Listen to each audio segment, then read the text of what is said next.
I've been collecting some more old cookbooks from the 1960s onwards. Let's take a look at them and what they're about, and then go on a bit of a rambling journey about various bits of food culture at the time. Then I'll pick a recipe and we'll try it out.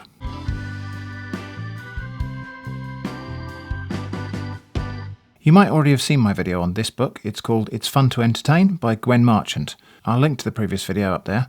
It was this period, the mid-1960s onwards, where British cuisine really started its gradual recovery from the impact of a variety of factors, including the austerity of rationing in the Second World War.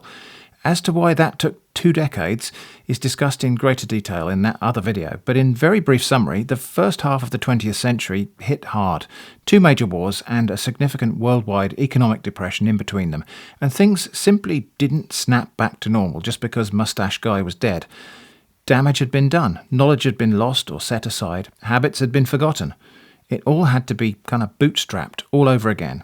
Anyway, in addition to that book by Gwen Marchant, I sought out her other 2 titles, called It's Fun to Cook, which is aimed at beginners, and it has a feel that's very consistent with school cookery or home economics lessons of the same time period. Indeed, the author was an educator in charge of the cookery department in a polytechnic college in North London. The book contains both recipes for simple dishes such as soups, pies and cakes, but also reference recipes for meal components such as batters, sauces and pastry. Very much a teaching-oriented book, and seems pretty sound. The other book by this author is called It's Fun to Cook Continental Dishes. Probably worth noting that continental in the English vernacular of the 1960s and 70s, whilst it was probably originally coined to specifically mean continental Europe, the term informally changed to become somewhat of a synonym for just foreign. And this is reflected in the content of this book, which includes recipes from or inspired by Scandinavia, Germany, France, Italy and Spain, but then also China, Japan, India and the United States. A lot of the recipes in this book are compromises that attempt to approach authentic recipes from all of those regions, but at the same time adapted to be able to be made with the kinds of ingredients that would have been very commonly available in Britain at the time of publication. So, for example, this recipe for chicken cacciatora calls for a can of condensed tomato soup, and this one for paella just uses common long grain rice. The authentic Redonda rice would probably just have been really difficult to obtain. And I kind of get that pragmatism. There is not much point insisting on absolute authenticity if it means people just can't make the recipe. And the book acknowledges this, as well as mentioning a bit about adapting the recipes for the English digestive system, which I think is probably the moment to mention another restraining factor in the development of British cuisine during this period, which is prejudice and suspicion. It was not at all uncommon to hear people referring to unfamiliar or imported dishes as foreign muck, to indicate a sort of blanket rejection of everything that was imported or influenced by other food cultures outside of our own. Thankfully, the tide was already turning when this book was published, and books like this were a small part of the antidote of those attitudes. Another example is the next book, 500 Recipes from Abroad by Marguerite Patton. Earlier than the Gwen Marchant books, this one was published in 1963, and again, this is a book that exists to try to persuade and invite people to broaden their horizons, and I think it worked. The 60s and 70s enjoyed a boom of social eating at dinner parties in which it became a popular pastime to try and one-up your friends and neighbours by surprising them with your sophisticated taste for new foreign recipes. Of course, by now, decades later, when worldwide ingredients are commonplace, none of this seems very exotic anymore. And there is a lot of good stuff in here, and so I think on the whole, whilst there was a fair bit of elitism in the pursuit of those culinary influences, and elitism isn't always a great thing in itself, in this case it carried us somewhere. But it wasn't just that we were exploring world cuisine. There was also work to be done on restoring and rebuilding our own traditional cuisine, because contrary to the views of critics, we do have one. And that's the focus of this next book, Traditional British Cooking for Pleasure by Gladys Mann. British food has a reputation as being bland, which I think is probably a little bit unfair. Some of that comes from the legacy of World War II rationing. The focus of cooking became nourishment and comfort rather than flavour and excitement, and the availability of ingredients was limited. People had to make do with what they could get, and things such as imported spices and even fats for cooking were in limited supply, or sometimes just not available at all. Scarcity of fat resulted in more food being boiled than fried, and this book makes mention of that situation in the introduction. Recently, I was entertaining American friends at a restaurant famous for traditional British fare, when one of them said, leaning back contentedly after his dinner of roast sirloin and Yorkshire pudding, "I don't know why you Britishers are so modest, almost apologetic about your food. Why do you go crazy about continental dishes? Why do you try to imitate them and neglect your own? Look at what you've got, the best of everything." And he reeled off a list of foods for which Britain has been justly famous for centuries, right up to the 1914-18 war. Then, before we had time to get back to our old standards, came the Second World War, and after-war restrictions more severe than the war years. It's often said that no one under the age of 50 has had the opportunity of knowing and appreciating good British food. We lost interest in food and cooking when there was nothing to cook. It became the rule of necessity to live out of tins to supplement meagre rations. Only if you lived in the country and turned your lawn into a vegetable patch and kept your own hens and pigs and a cow could you keep up anything like the standard of good eating to which we had been used. But now we're back to normal. We can buy any food we want. It's our own fault if we do not learn again the joy of good eating in the British way. But as a counterpoint to the criticism of British food being bland, I say no, it isn't, or at least it wasn't. Traditional British cookery is sometimes simple, sometimes subtle, sometimes robust, often celebrating the flavours of the main ingredients themselves, rather than adding pungent spices or other flavours to them. Although there are notable examples of highly spiced and seasoned dishes too, with influences from other cultures and countries. Curry, for example, has been part of British cuisine for centuries. Now it might be tempting to dismiss that on the grounds that it originated elsewhere, but every cuisine borrows or absorbs things from other places. Two of the famous French mother sauces are inspired by and named after countries that are not France, for example.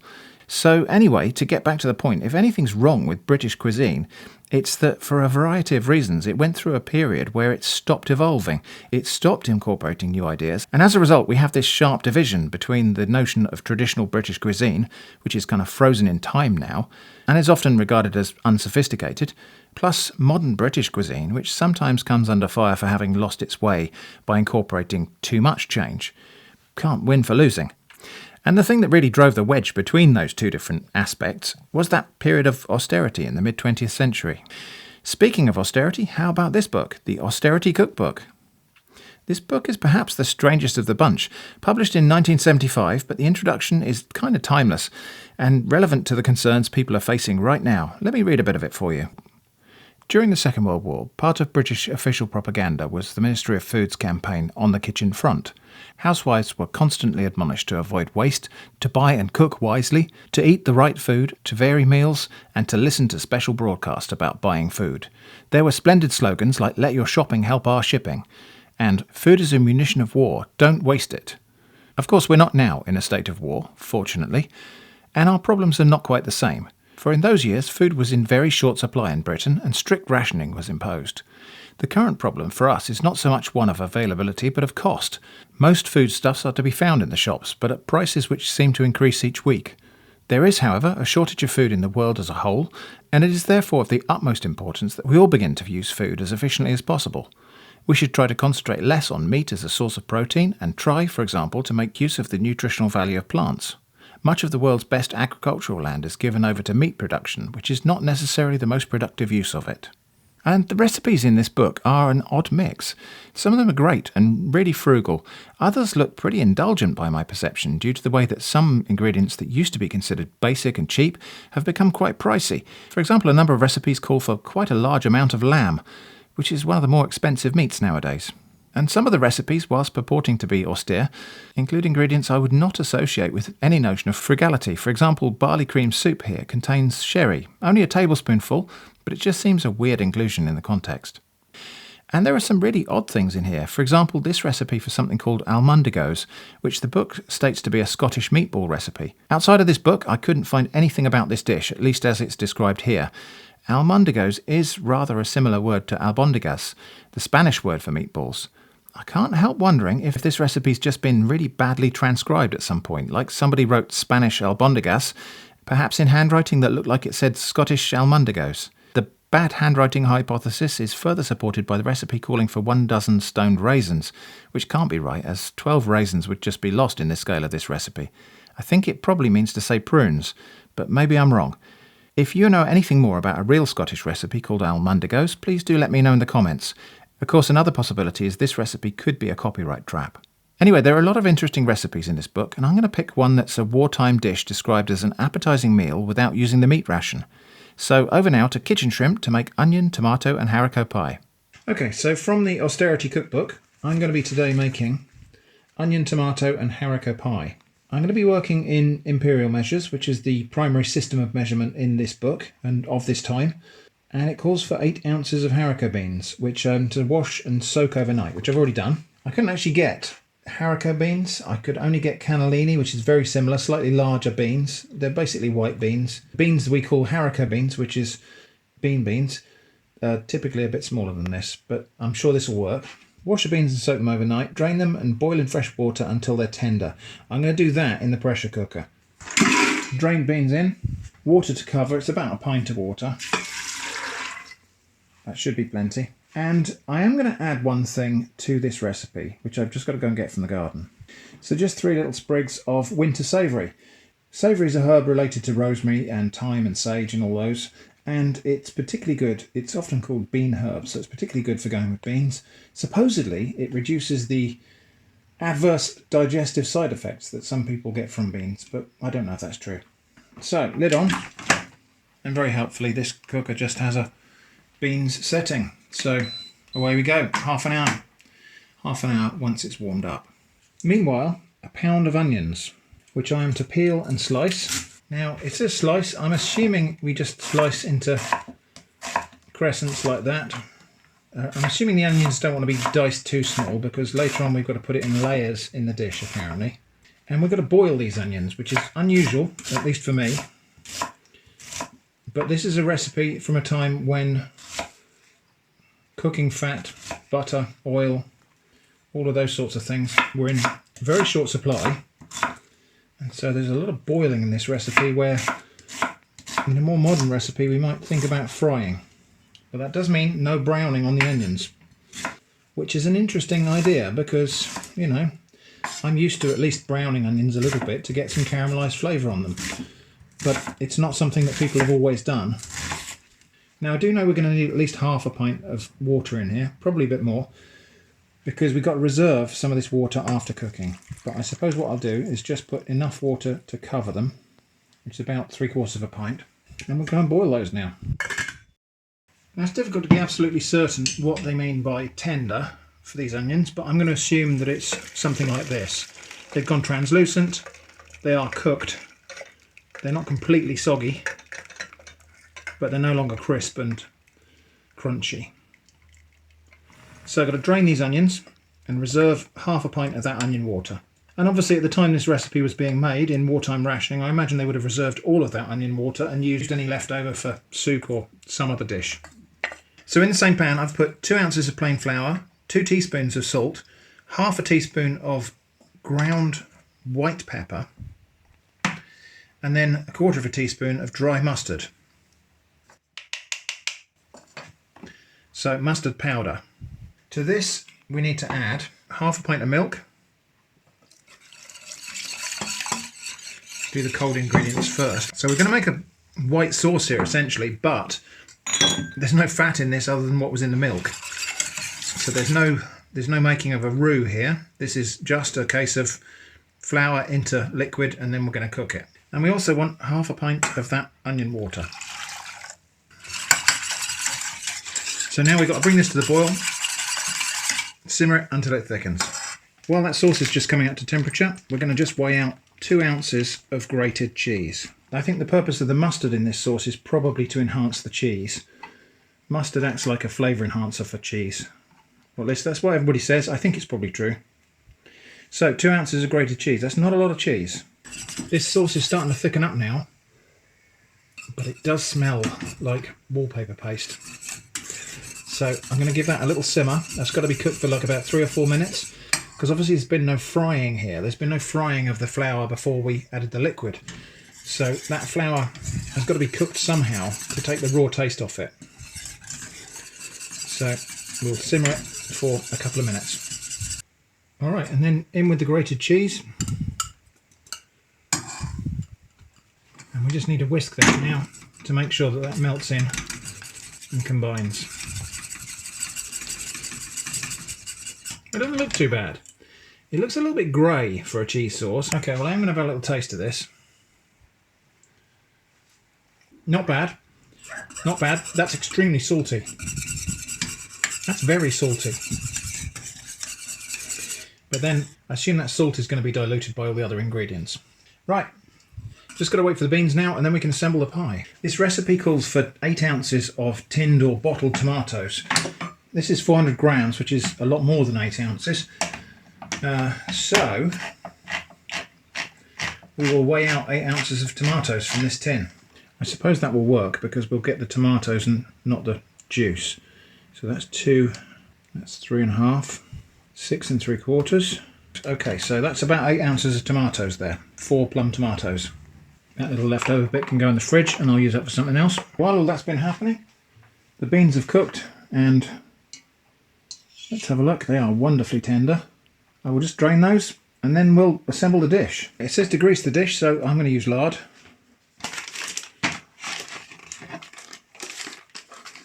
I'm not really sure why this is actually, because there's no pastry for this. In fact, you might be watching this thinking, how is that a pie? That shouldn't be allowed to be called a pie because it's got no pastry, not even a top crust. You may be right. Maybe it shouldn't be called a pie. Or perhaps your entire life up to this point has been a lie. Right, now we're to put the ingredients in layers apparently. It's kind of difficult, but I'll do my best. So I'll go for 2 layers of beans, 2 layers of onions, and maybe only 1 layer of tomato. I think probably the thing to do here is slice that up in the dish. Do you know what would be easier?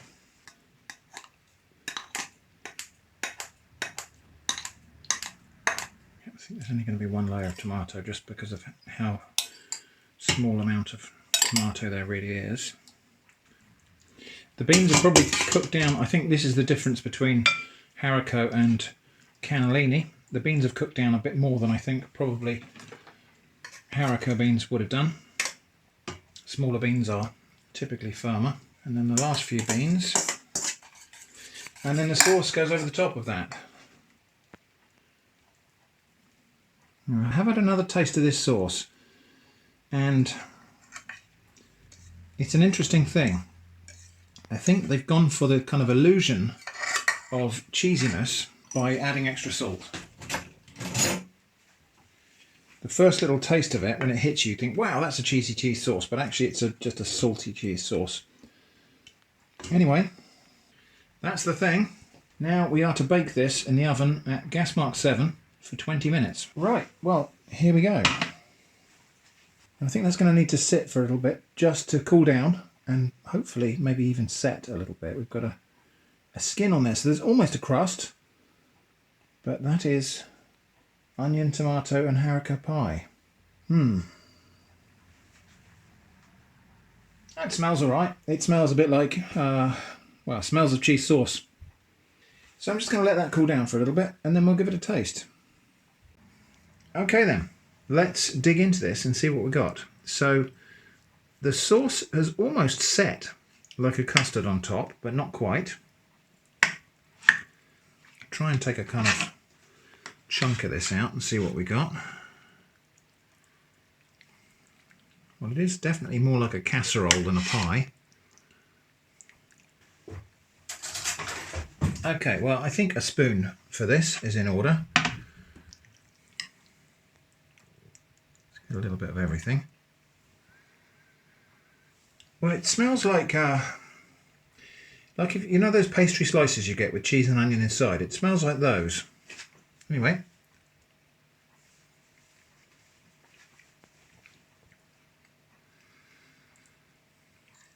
Okay. Well, I'm happy to say that the onions and beans have mitigated some of the saltiness of that sauce. Creamy, cheesy, but in a sense of cheese enhanced with mustard, so you can tell that it's a cheese sauce that's been kind of stretched a little bit with mustard and pepper. Yeah, actually I quite like that. I think I'd want some other vegetables on the side, maybe some carrots or peas or cabbage or something like that. And this skin, now I do like the skin on custard and things, so it stands to reason I should probably like the skin on top of this. Oh yeah, that's just got a slightly toasted cheese flavour. Flavour-wise, there's a lot of kind of soupy vibes here. So it is just like a kind of solid soup. But that is actually not bad at all. Better than I expected. I do still think that's ever so slightly salty for my taste. I think I would probably dial that back to 1 teaspoon of salt and maybe just add some other things in there for flavour. Some chilli flakes, a bit of thyme or rosemary or parsley or something like that. So there we go, onion, tomato and haricot pie. Surprisingly good considering how cheap and basic and kind of humble those ingredients are. I think what's interesting about this is it is very oniony, but in a different way to French onion soup. Because the onions in here are just boiled, they're not fried down and caramelised. It is really oniony, but it's a kind of sweet, fresh onion flavour rather than a caramelised onion flavour. It's not bad at all and kind of confounded my expectations a little bit. One final book to look at today is this one, The Dairy Book of Home Management, published by the Milk Marketing Board in 1980. This is a book that people would have bought via their doorstep milk delivery service. And that sort of resonates with me a bit because I still get doorstep delivery of milk in returnable pint glass bottles. Always have done and always intend to as long as the option exists. Milk delivery like this almost died out with the surge in popularity of supermarket shopping towards the end of the 20th century, but it just about held on and now it's regaining some ground since people have now decided they like to have provisions delivered. And of course it's not just milk that you can get delivered, it's a whole range of foods. Bread, cheese, fruit, vegetables, meat, and that was also the case back then. Just for a bit of nostalgia for this video, I added a couple of different things onto my milk order, which is normally just a couple of pints of semi-skimmed pasteurised milk. Here I've got Gold Top, which is a very rich and creamy whole milk from Jersey cows. Also chocolate milk, I think this comes from brown cows, and some freshly squeezed orange juice. All in the same foil-capped returnable pint glass bottles. We'll talk more about the bottles themselves in just a moment. But for folks outside of the UK, a couple of things here might need explaining. Firstly, these are pints, 568 millilitres, but sold as 1 pint. And milk is one of a small handful of commodities that are exceptions to metric measure. Still sold in pints because tradition.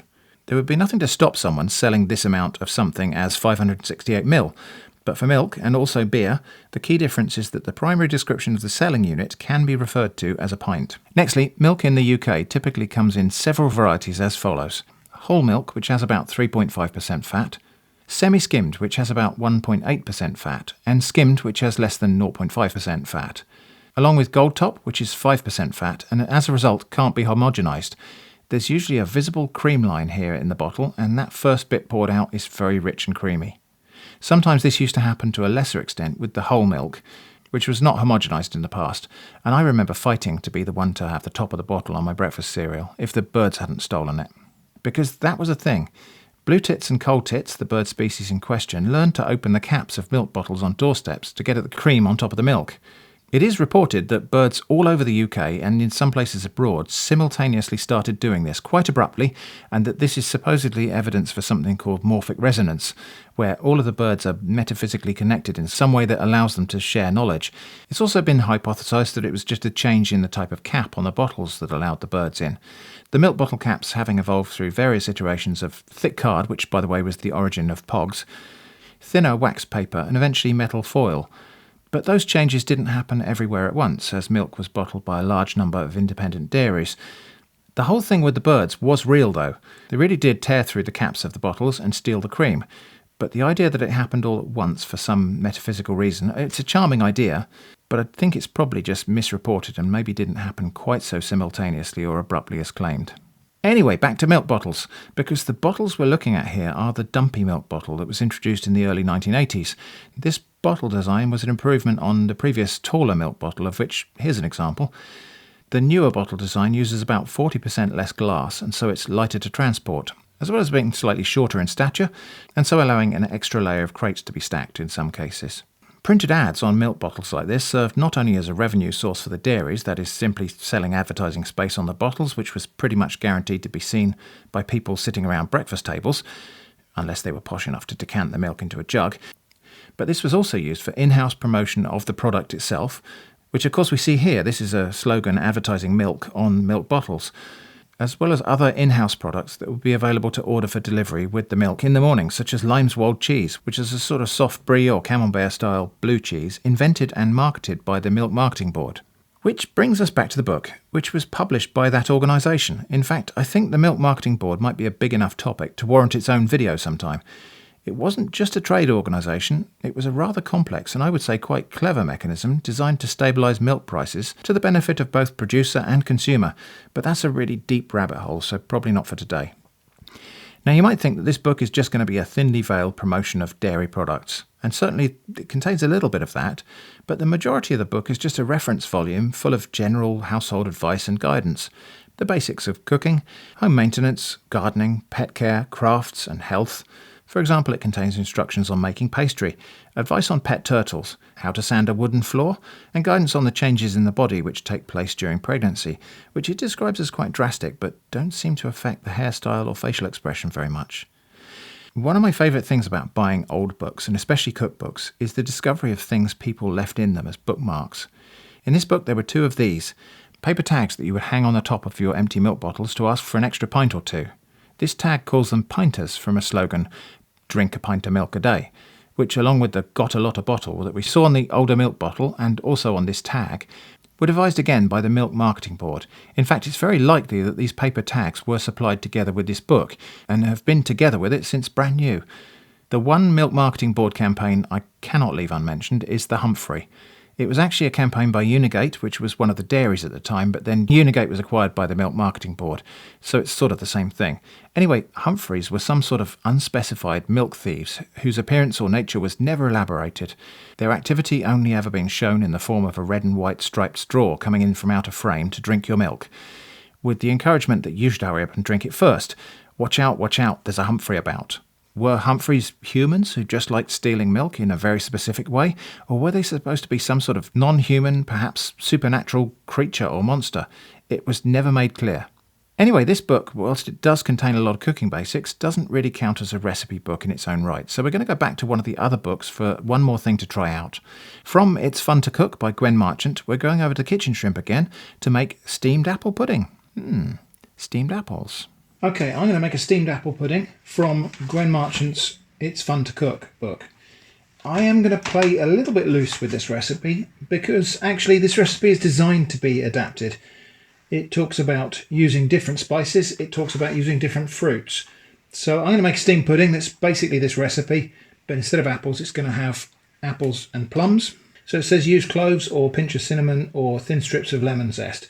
I'm actually going to use a bit of nutmeg and ginger. So this is a suet pudding. It's basically a pie made with suet crust that's then steamed. Suet, if you're not familiar with it, it used to mean the kind of internal fat from butchery. So it would be typically beef suet, and it would be chunks of fatty tissue that you chopped up and shredded yourself. Typically the product you buy today is a little bit more of a refined product, and a lot of that's to do with shelf life. So in here we're going to find a kind of granular beef fat. It's probably got some flour of some sort, like rice flour or something like that, added to it to make it flow. One day I will go to a butcher and I'll buy a chunk of beef suet and we'll make a steak and kidney pudding or something using beef suet as the crust. Anyway, you can also get a vegetable version of this. Obviously there is no internal organ fat on vegetables, but that's made from, I think, palm oil probably, together with rice flour into granules. It performs very similarly to this. But the point with this is it's a granular fat that's easy to blend in. So this thing actually refers to Suet Pastry A. So it's given a couple of Suet Pastry recipes earlier, a couple of pages earlier. So this is 6 ounces of self-raising flour, pinch of salt, 3 ounces of suet, and about 6 to 8 tablespoons of milk. And I think it suggests in here that you can add an ounce of sugar as well into that dough. So I will do that. So 6 ounces of plain flour. I'm working in imperial measurements here just to maintain consistency with this book, and we will have an ounce of sugar in there. Break up those clumps in a moment. So here's a close look at the suet. So that's what beef suet looks like when you buy it in this form, in this packaged form in the UK. So it's like a granular fat.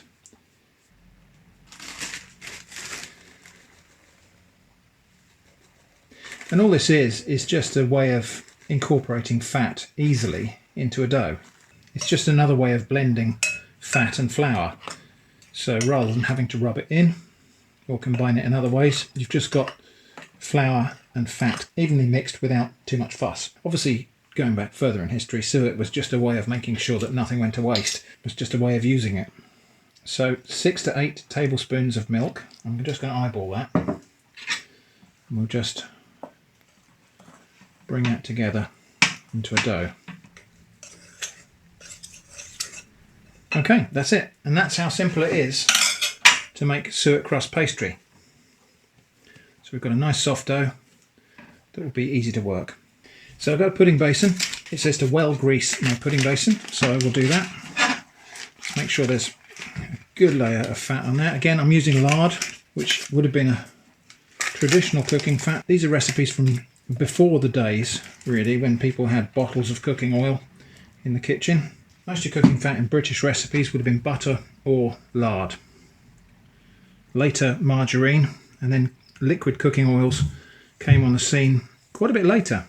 Now it says to put a small circle of greaseproof paper in the bottom of the dish, and that's actually quite cunning, because the big problem with this kind of pudding is when you turn them out, the top of the pudding often tears away. So I'm sure that's what that is supposed to remedy. And I imagine it might actually do that, so cut a circle about that big.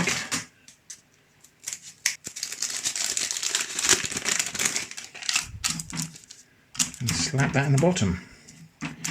And that then hopefully will allow the pudding to separate, and then we peel that off the pudding, I imagine.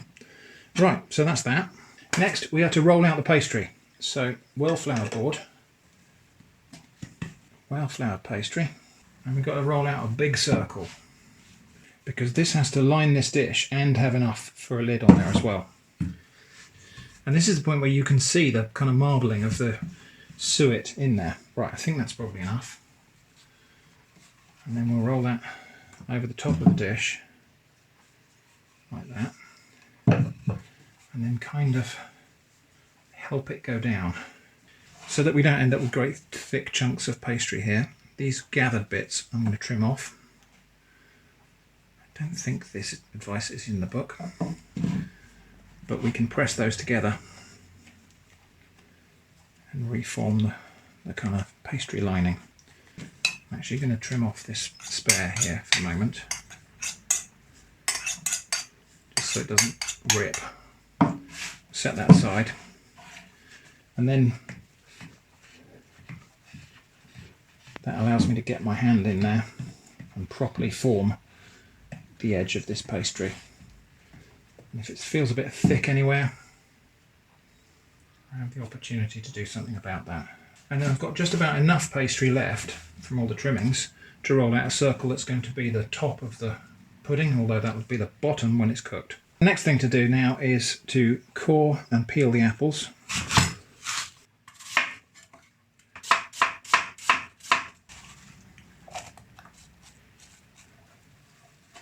Okay, this is where we start to get a feel for how much is going to go in there.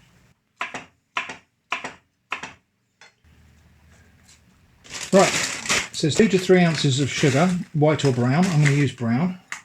Actually, I'm going to use this quite dark brown sugar, so I use 1.5 and make up the rest with white.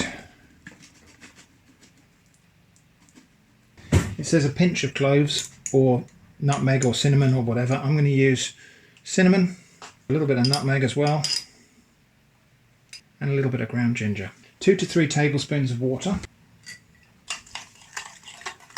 And then that goes into the pudding on top of those apples. Now I understand some people don't peel apples for an apple pie or pudding or something like this. I prefer them peeled. I find sometimes the peels go a little bit kind of just tough and sharp. Oh gosh, these apples are not great. Those 2 plums, I think that's probably full enough now. That will cook down a bit, but also the pastry will swell. So we need to allow room for that to happen.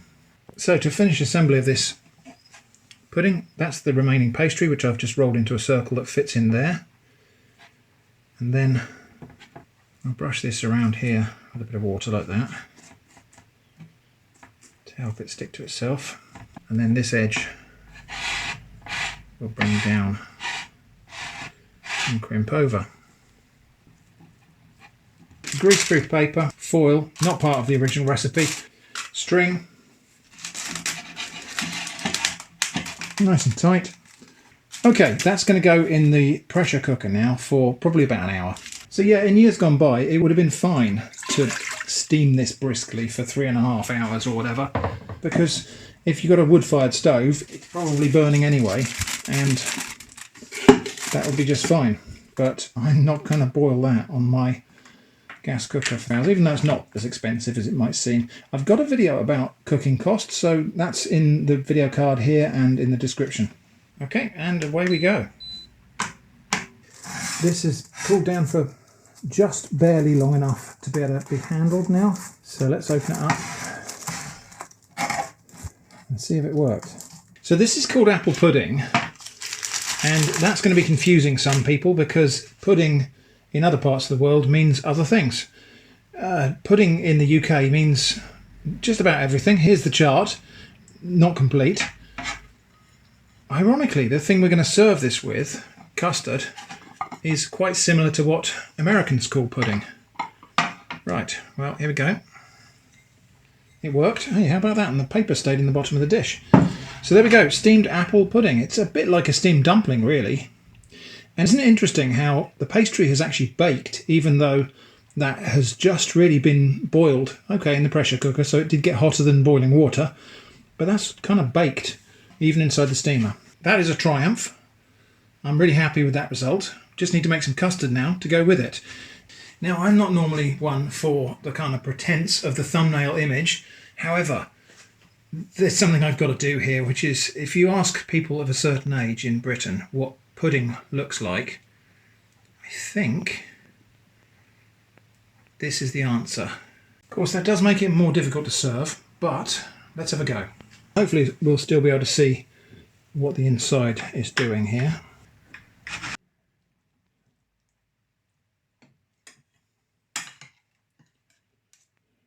Okay, so as you can see, it's like a kind of steamed dumpling with apples inside. That's really what it is. And I feel like that definitely needs some more custard. Right, well, I'm going to have a little taste of this before we inflict it on Jenny. So, a bit of the fruit, a bit of the pastry, and a bit of the custard.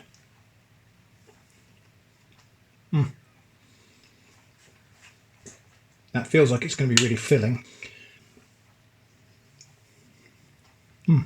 And just for fun, two different kind of old-fashioned ways to refer to this. People who liked this would have said, oh, it sticks to your ribs. People who didn't like this would have said, it's very stodgy. That was steamed apple and plum pudding, based on the recipe from It's Fun to Cook by Gwen Marchant. Thanks for watching, and I hope to see you again soon.